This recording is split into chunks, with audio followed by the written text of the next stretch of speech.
palavra de Jesus essa noite, irmãos. Salmo de número 119, versículo 83. Salmo de número 119, o versículo de número 83. Eu tenho uma palavra de Deus ao seu coração esta noite.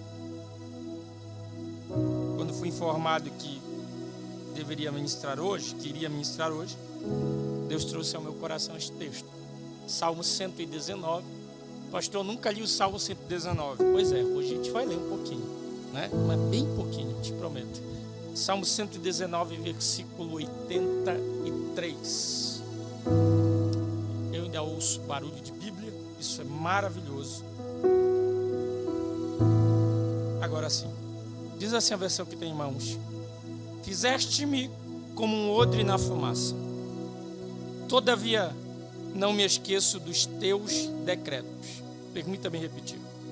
Fizeste-me como um odre na fumaça, todavia não me esqueço dos teus decretos. Pai, nós bendizemos o Senhor essa noite. Nós adoramos ao Senhor por ser exatamente quem és. Existe uma presença que paira sobre nós esta noite. E por isso nós queremos te adorar, porque tu já estás aqui. Essa noite eu não vou te pedir para fazer morada. Essa noite a minha oração é diferente. Essa noite a minha oração é para que o Senhor trate cada coração, pois tu sabes aquilo que cada um precisa. Vem de encontro às áreas de necessidade esta noite e trabalha aonde ninguém vai poder trabalhar, e assim glorifica o teu nome. Espírito Santo, que essa casa essa noite se transforme em palco da tua manifestação. Opera as tuas obras extraordinárias e fica conosco, pois o Senhor é bem-vindo. É o que nós te pedimos, em nome de Jesus de Nazaré. Amém. Tome seu assento. Dê-me os minutos da sua atenção, um pouquinho da sua paciência. O livro dos Salmos é um livro encantador. É encantador. O livro dos Salmos ele é carregado de histórias, ele é um compêndio teológico extraordinário. Para você que não sabia, vai saber. Para você que já sabia, vai ser apenas relembrado. Do que, pastor? O livro dos Salmos nada mais é do que um livro que contém cânticos de adoração ao Senhor. Hoje, nas nossas Assembleias de Deus, nós temos a nossa harpa cristã. Mas antigamente, os hebreus tinham o seu inário, se é que assim podemos chamar, a saber, o que hoje nós chamamos de livro dos Salmos. Cada salmo ele carrega uma história extraordinária. Cada salmo ele carrega uma história de felicidade, uma história às vezes de alegria, às vezes de angústia, mas o fato é que em tudo o nome do Senhor é glorificado. E no que tange ao livro dos Salmos, cada um de nós, particularmente, ama um salmo, essa é a verdade. Tem gente que ama o Salmo 91 e eu consigo te entender. Posto que o salmista, quando vai compor, ele vai dizer: aquele que habita no esconderijo do Altíssimo, a sombra do Onipotente descansará. Direi do Senhor, ele é o meu Deus, o meu refúgio, a minha fortaleza, e nele confiarei, porque ele te livrará do laço, do passarinheiro e da peste perniciosa, e por aí ele segue. É fato que é um salmo extraordinário, e aí a gente consegue entender. O que em tom bem de brincadeira, meu pastor, não consigo entender, é o misticismo que nós assembleanos criamos. Vez ou outra eu chego em uma casa ou um comércio, a Bíblia está aberta no Salmo 91, empoeirada, mas está aberta no Salmo 91, como se aquilo ali fosse trazer proteção para algum lugar, né? O que traz proteção é a fidelidade ao Senhor nosso Deus. Mas tem gente que ama o Salmo de número 23, posto que dá para compreender, haja vista o que Davi vai compor. Davi vai dizer: o Senhor é meu pastor e não me faltará. Ele me faz deitar em verdes pastos, guia-me mansamente pelas veredas da justiça, refrigera minha alma por amor do seu nome. Todavia, tem um texto muito peculiar no Salmo 23 que chama a atenção, e por aqui eu consigo entender porque muita gente ama esse salmo. Qual, pastor John? Ainda que eu andasse pelo vale da sombra da morte, não temeria mal algum, porque tu estás comigo. A tua vara e o teu cajado me consolam. Pastor, por que isso aí mexe tanto com o Senhor? Te explico. é que Davi, quando vai compor o Salmo 23, ele vai lembrar de tudo aquilo que ele já fizera em seu pastorio, em seu pastorado.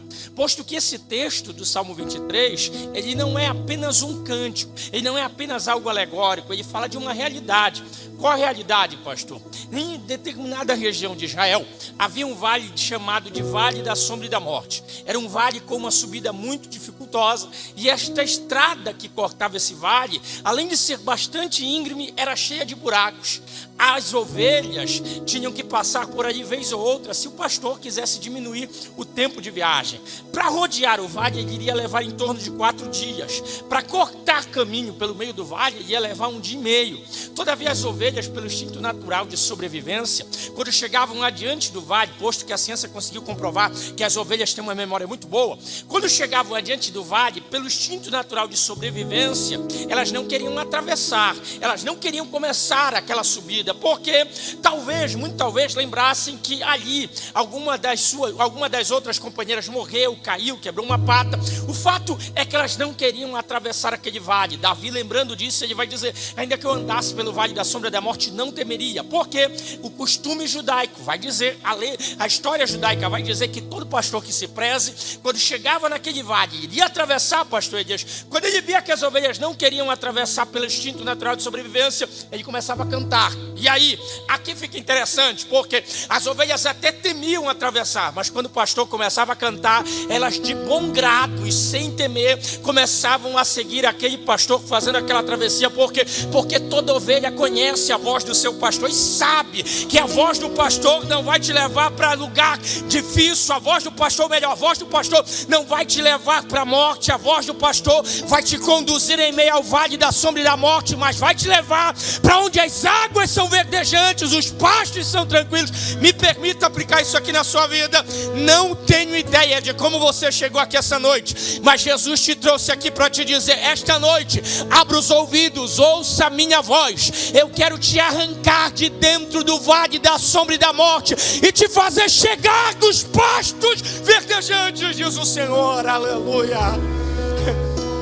E quando o pastor começava a cantar, elas começavam a seguir. Só quando atravessava o vale, quando chegava lá do outro lado, ele começava a contar: 1, 2, 3, 50, 80, 90, 99. Ele percebia que uma estava faltando, porque provavelmente havia caído dentro de um dos buracos daquela estrada. O que ele fazia? Ele voltava. E todo pastor que se prezava em Israel naquele tempo, ele tinha um cajado. O cajado subia reto e na ponta era como se fosse um gancho.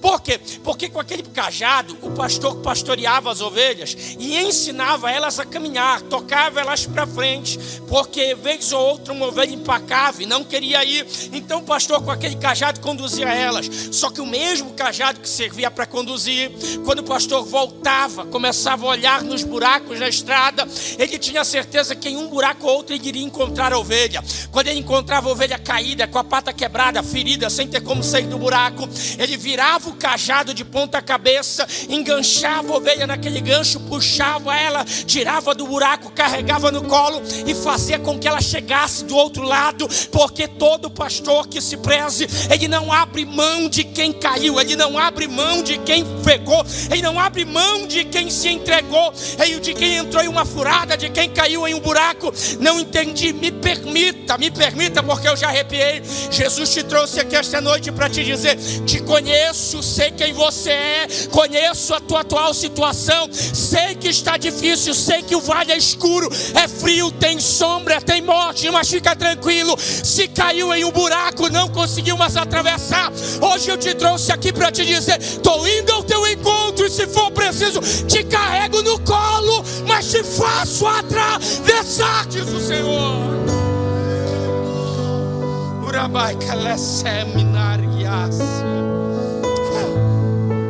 Eu estou arrepiado aqui. Só que no que tange a Salmo 119, eu particularmente era um que odiava este salmo. Por quê, pastor? Porque ele é muito forte? Não, por conta de uma história da infância. Eu lembro que uma vez eu fiz algo que a mãe não gostou. Tomara que ela não esteja assistindo isso. E aí, pastora, ela foi e pegou o Chico, que era uma cinta de couro dessa largura assim, E começou a me dar umas lambadas, como diz o bom paraense. Pá, pá. E ela, por um instante, me soltou, eu corri. Corri para a casa da avó, que era do outro lado da rua, dizendo: vó, me socorre. A avó me pegou por esse braço e gritou: pastor, nega pretinha, que era como ela chamava a mãe. A mãe veio e a avó disse: ó, pega e termina de corrigir. Apanhei 2 vezes. Aí a avó disse: mas isso aí não é o suficiente. A mãe: o que eu faço? Aí a avó disse assim: mas ele não gosta de ler? E a mãe disse: sim. Dá para ele ler o Salmo 119 mais 10 vezes. É castigo para ele. Ele vai gostar. Irmão, depois da 10ª vez eu larguei a Bíblia. Nunca mais eu quis pegar nesse salmo. Só que um dia, estudando em casa, Deus tem umas manias de quebrar a gente no meio, né? Deus me leva ao Salmo 119, ao versículo 83. E a informação que o salmista vai me dar é que Deus nos fez semelhantes a um odre que está no meio da fumaça. Todavia, mesmo estando no meio, nós não esquecemos dos seus estatutos ou dos seus decretos. E eu fui estudar essa questão do odre. O odre era um recipiente que era produzido antigamente em Israel e no Oriente Médio para se comportar um determinado tipo de substância. O odre podia levar água, o odre podia levar vinho, o odre podia levar leite, o odre podia levar azeite. Só tem um detalhe: a substância que primeiro fosse inserida no odre era a substância que ele queria que carregar para o resto da vida. Por quê? Se você enchesse o odre com água e depois quisesse colocar azeite, o couro ia estragar. Haja vista que o odre era fabricado com couro de ovelha, couro de bode ou couro de camelo. Então o couro ele tende a aderir à substância que é colocada dentro dele primeiro. Por isso que quem ia fabricar o odre tinha o cuidado de separar: esse é para leite, esse é para azeite, esse é para vinho e esse é para água, porque aquilo que fosse inserido primeiro nele era o que ele teria que carregar. Isso aqui é muito interessante, porque todo odre, como já vos disse e repito, só poderia carregar um determinado tipo de substância. Sabe o que é interessante, irmão? É que crente ele é muito parecido com odre. Por quê, pastor? Ele só pode comportar um ser dentro dele. Ou ele comporta o seu eu, ou ele comporta o nosso Deus. Vou repetir para ficar bem gravado. Já que nós somos semelhantes a um odre no meio da fumaça, ou esse odre carrega a minha vontade, ou esse odre carrega a vontade de Deus. Porque onde eu mando, Deus não pode mandar. Onde Deus manda, eu não posso mandar. O que eu controlo, Deus não vai controlar. O que Deus controla, eu não posso controlar. É muito forte o que Jesus me trouxe aqui para dizer, mas eu preciso ser profeta para você. O que Jesus me trouxe aqui esta noite para te dar um recado muito simples e prático: ou você entrega o controle total da sua vida na minha mão, ou você vai viver do seu jeito, porque onde você quiser comandar, eu não meto a minha mão. Mas se entregar o controle, eu entro, encho a casa, tomo conta, faço morada e reformo o que precisa ser reformado. Aleluia, aleluia. Pensando nisso, me permita conjecturar: você já foi criança igual eu? Você tem filhos que são crianças? Eu ainda não tenho, mas eu lembro. Eu sou o mais velho da minha casa. Eu sou o John Robert, lá em casa tem o Jonathan Robert. E eu lembro que quando a gente ia assistir televisão, era uma briga vez ou outra. Por quê? Porque quem mandava no que ia ser assistido era quem tinha o controle na mão. Não entendi, pastor. Quem escolhia a programação era quem tinha o controle.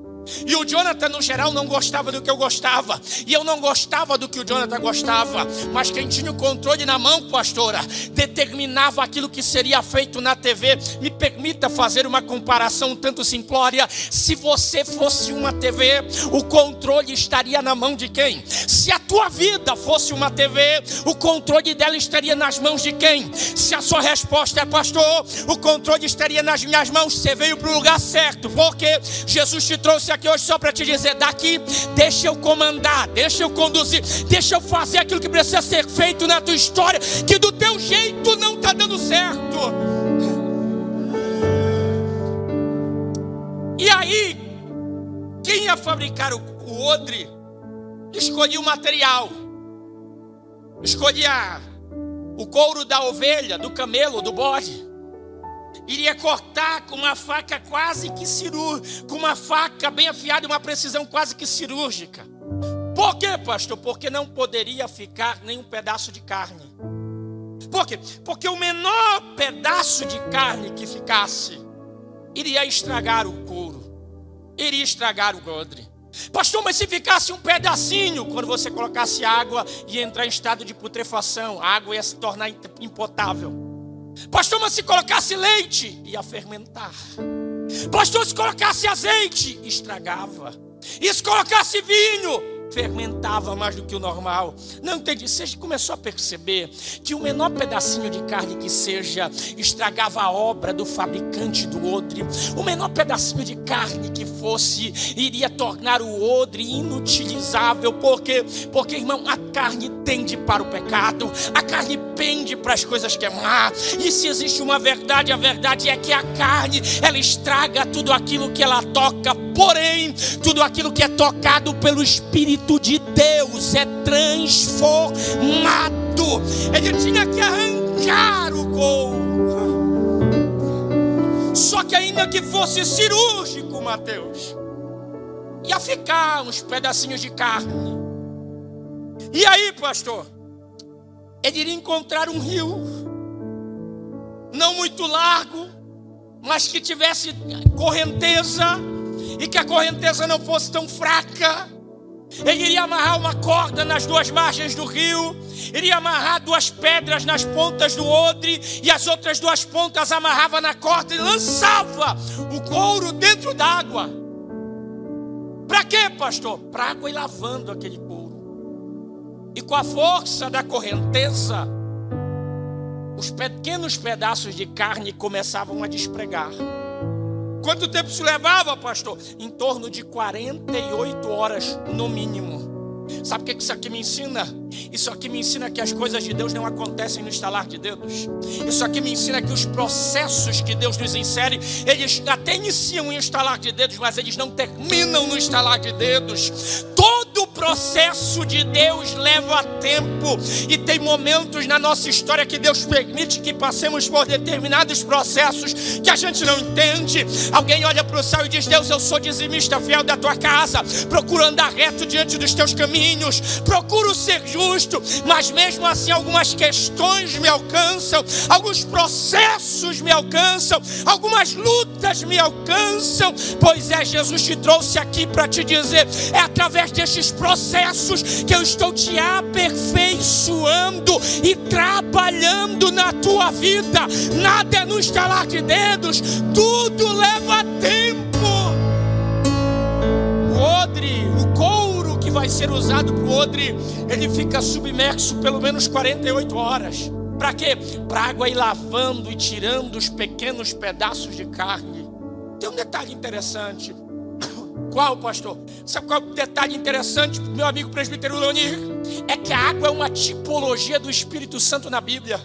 Não entendi, pastor. Se nós somos semelhantes a um odre na fumaça, e o odre fica, e o couro fica dentro da água, a água é uma tipologia do Espírito. É como se Deus estivesse nos dizendo: eu preciso que você comece a mergulhar no oceano do Espírito de Deus, porque quando mergulhar lá, eu vou entrar onde eu nunca entrei, eu vou tratar o que eu nunca tratei, eu vou trabalhar o que eu nunca trabalhei, eu vou libertar o que eu nunca libertei, eu vou restaurar o que eu nunca restaurou. E parece que Jesus queria nos ensinar isso. Como assim, pastor John? Livro do profeta Ezequiel. Ele diz que Deus abre os olhos e ele vê um trono, e do trono começa a sair água, e aquela água se transforma em um rio. Se apresenta diante dele um varão com um cordel de medir. Ele mede 1000 côvados, dá mais ou menos 500 metros, e diz: vem! E Ezequiel vai. E ele faz questão de dizer que as águas batiam pelos tornozelos. Só que lembra que eu falei? O couro ficava submerso. Então água pelo tornozelo, evangelista Monivaldo, não serve para nada, só lava os pés. Aí diz que aquele varão mede mais 1000 côvados, dá mais 500 metros, ou seja, 1 quilômetro. Ele diz: vem! Ezequiel vai. E as águas batiam pelos joelhos. Só que água que bate pelos joelhos, irmão, só lava dos joelhos para baixo. Aí Ezequiel diz que ele mediu mais 1000 côvados, mais 500 metros, dá 1,5 km. E disse: vem! Ezequiel foi, e as águas batiam pelos ombros. Oh, aleluia! Aí Ezequiel vai dizer que ele mediu mais mais 1000 côvados para inteirar 2 quilômetros. Só que dessa vez ele não disse vem. Dessa vez ele mediu. Ele só fez apontar a direção, Tiago. Ele não chamou. Ele apontou a direção. Porque nós somos acostumados, se você já foi na praia, ou na piscina, ou no rio, se você sabe nadar, e eu nado muito bem, diga-se de passagem, você entra no mar e vai embora, você não tem medo. Agora você não sabe nadar, irmão. O mais longe que você vai é até o limite dos ombros.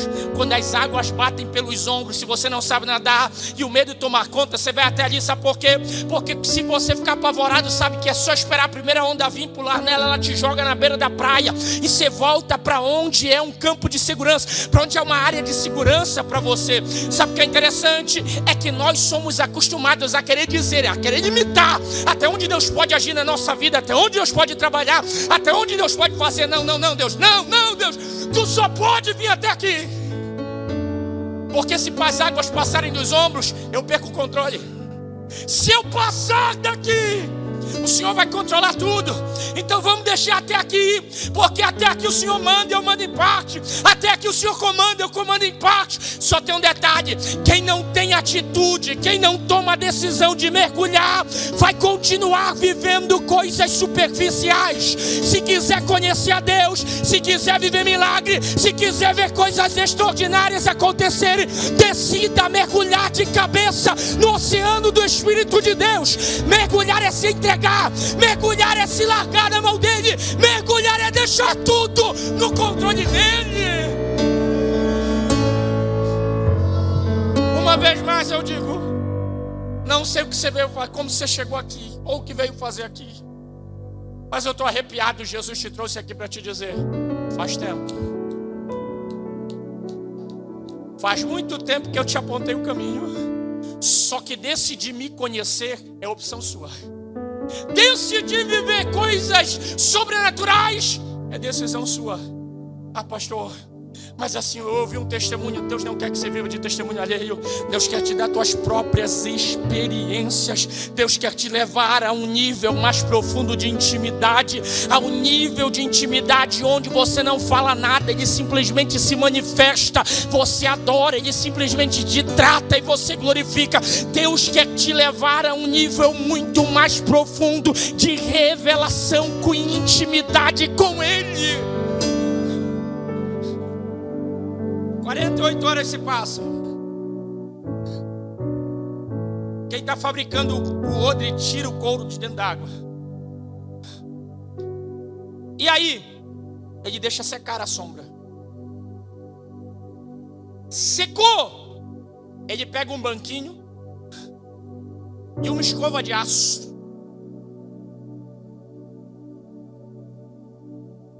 Ele pega uma parte do couro e começa a esfregar. Daí a pouco, ele sopra para tirar o pó. Ele passa a mão. Se arranhar, não presta. Tem que escovar de novo. Por quê? Se arranhar é porque ainda tem pedaço de carne. Ele escova de novo.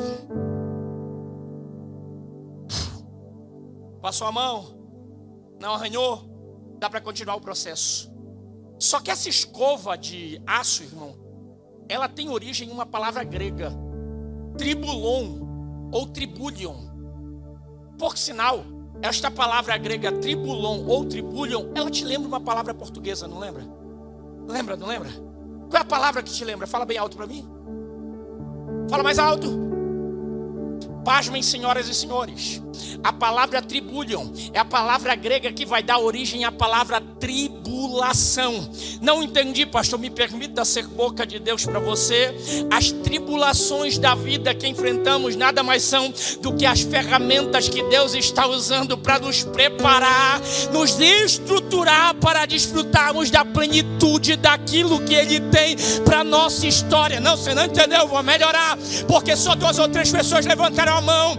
Jesus te trouxe aqui para te dizer: essa tribulação que você está enfrentando é permissão minha. Para quê, pastor? Para Deus te estruturar, para que você receba tudo o que Ele tem para a tua história. Mas eu tenho uma boa notícia: a tribulação tem dia para começar e pode parecer gigante. Todavia, a nossa leve e momentânea tribulação não se compara com o peso de glória que há de vir sobre. Se eu fosse você, eu ergueria a mão direita aos céus. Se eu fosse você, em conjunto, eu ergueria a mão esquerda, liberaria uma palavra de gratidão, porque em meio a esta tribulação, Deus está te preparando. Em meio a essa tribulação, Deus está te moldando. Em meio a essa tribulação, Deus está te forjando.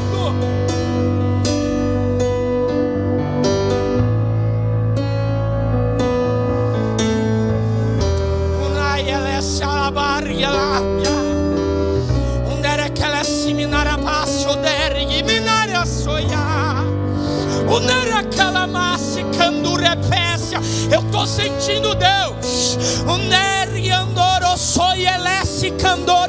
Se você pode adorar com glória, faça isso. Se você pode adorar com aleluia, faça isso. Se é batizado com o Espírito Santo, ora em línguas estranhas agora.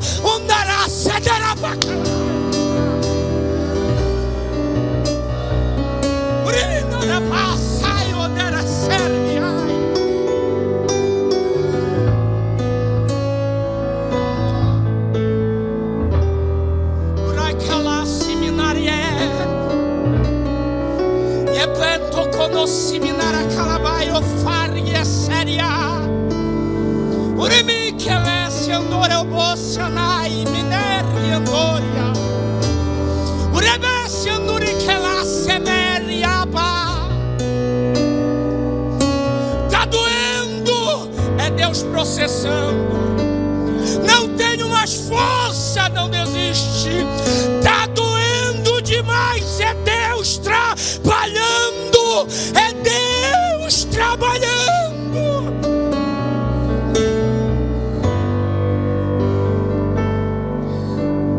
Oh, aleluia.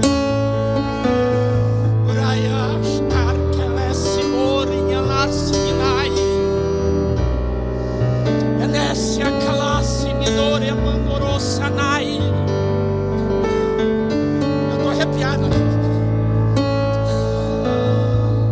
Eu tô arrepiado.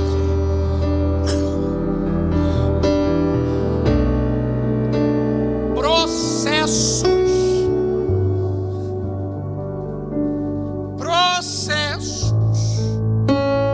Ser processado dói. Ser processado é difícil. Mas o processamento de Deus gera um resultado glorioso. Vou repetir para ver se alguém entende. O processamento de Deus gera um resultado glorioso para quem suporta e enfrenta o processo.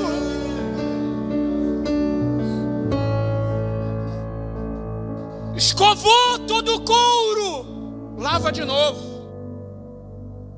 Deixa secar. Secou. Fixa bem no varal. Põe pesos nas pontas para ficar bem esticado. Para quê, pastor? Tá seco, tá preso. Quem ia fabricar o odre pegava 10 varas de estoraque. Vara de estoraque é um tipo de madeira muito resistente que quando você bate, ela exala uma fragrância incrível. E quanto mais bate, mais perfume ela solta, pastor. Isso é incrível. Para que as 10 varas, pastor? Ele começava a bater lá no pé do couro. Pegava a primeira vara e...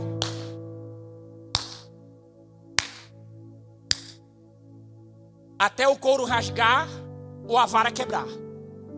Se rasgar, não serve para ser outro. Pastor, rasgou um pedacinho, não serve para ser outro. E se não rasgar, pega a segunda vara. vai batendo uma parte mais alta, até quebrar. Pega a terceira, a quarta, a oitava, a nona, a 10ª vara e bate no couro, até as varas quebrarem. Pensa, se fosse um ser humano, pensa na intensidade da dor que estaria sentindo. Só que sabe o que é interessante? É que quando quebra a última vara, Débora, o couro dobrou de tamanho. Quando quebra a última vara, pastor Elias, o couro que era desse tamanho, duplicou. Por quê? Porque o processo da dor causada pela vara fez o couro crescer. Não entendi, pastor. Até doeu. O couro até apanhou. Mas em meio àquela dor, sem perceber, ele estava crescendo. Ele estava crescendo. Ele estava crescendo. Ele estava crescendo. Alguém aqui já começou a entender? Em meio a esse processo de dor, está crescendo. Está apanhando, está doendo, mas está crescendo. Está crescendo, está crescendo, está crescendo, está crescendo, está crescendo. Não entendi. Você começa a entender agora. Em meio a esse processo doloroso, Deus está te dando crescimento. Deus está te fazendo crescer onde ninguém cresceria. Deus está te fazendo crescer aonde ninguém cresceria. Vou repetir para ver se mais alguém me entende. Deus está te fazendo crescer aonde ninguém cresceria. Está doendo, mas Deus está te dando crescimento.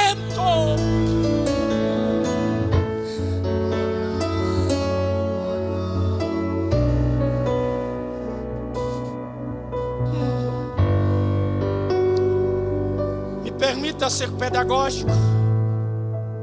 Põe a mão no ombro de alguém. Me permita ser pedagógico. Põe a mão no ombro de alguém. Não precisa nem olhar para ele ou para ela, mas grita para ele ouvir. Grita, não para. Vai, não para. Não desista. Vai, não desista. Ele vai te olhar perguntando por que você diz. Em meio a esse processo, Deus está te fazendo crescer. Deus está te fazendo crescer. Deus está te fazendo crescer em meio a esse processo.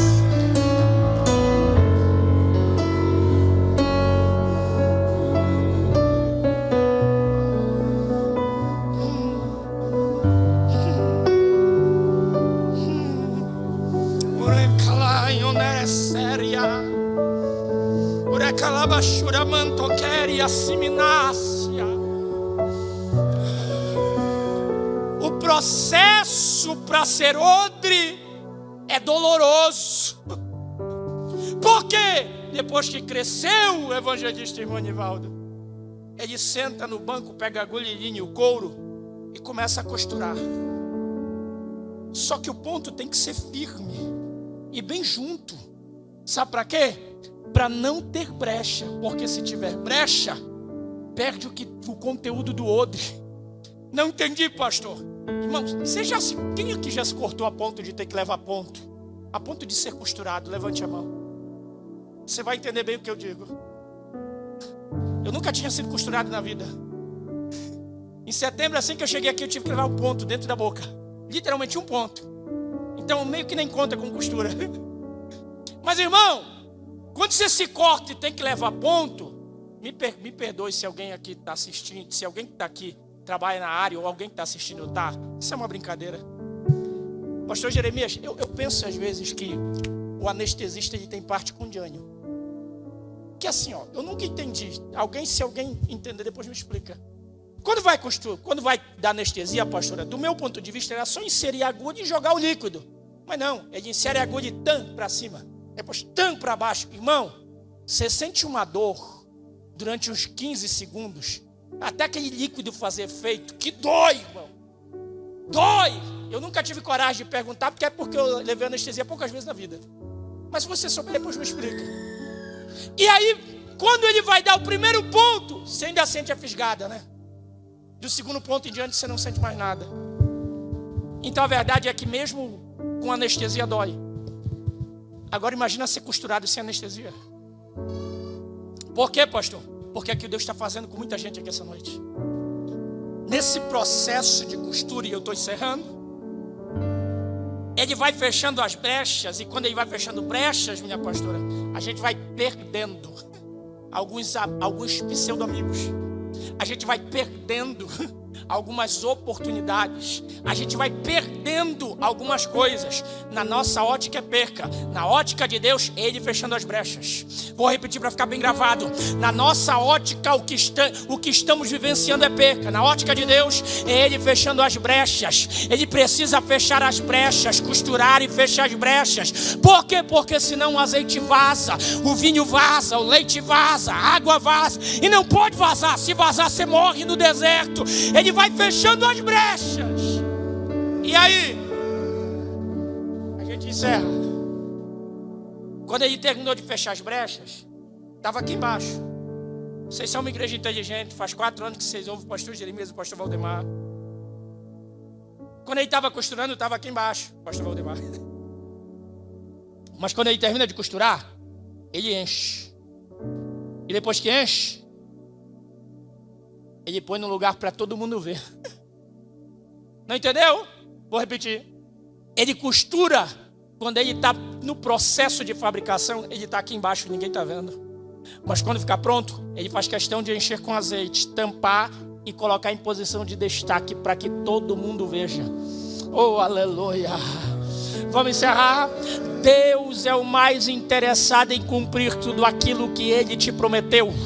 Deus é o mais interessado em cumprir com as promessas que te fez. Todavia, Deus só cumpre promessa depois que Ele fecha as brechas, depois que a gente deixa Ele trabalhar. E pastor, por que Ele põe em posição de destaque para todo mundo ver? Isso aqui é a prova dos 9. Ele levanta para que todo mundo veja e para que Ele observe, para ver se tem brecha, para ver se vaza. Se vazar, não está pronto, tem que voltar. Agora, se não tem mais brecha, ele deixa descansar um pouquinho onde todo mundo vê, mas deixa descansar estando cheio, cheio, cheio, cheio, cheio. Vamos encerrar. Está cheio, não tem brecha, deixamos todo mundo ver. Agora a gente oculta. Por quê? Porque a gente tem que levar para um quarto escuro. E aqui a gente encerra. A gente tem que levar para um quarto escuro para curtir. E o quarto é cheio de fumaça. No meio da fumaça você não vê nada. No meio dos problemas você não consegue ver saída. Sabe o que é interessante, pastor Elias? É que ele deixa lá para curtir, no meio da fumaça. Ele até consegue entrar caminhando, pastor Valdemar, mas sair, Débora, só tem um jeito. A única luz que existe ali é de uma chama que está no solo, no piso. Para ele sair,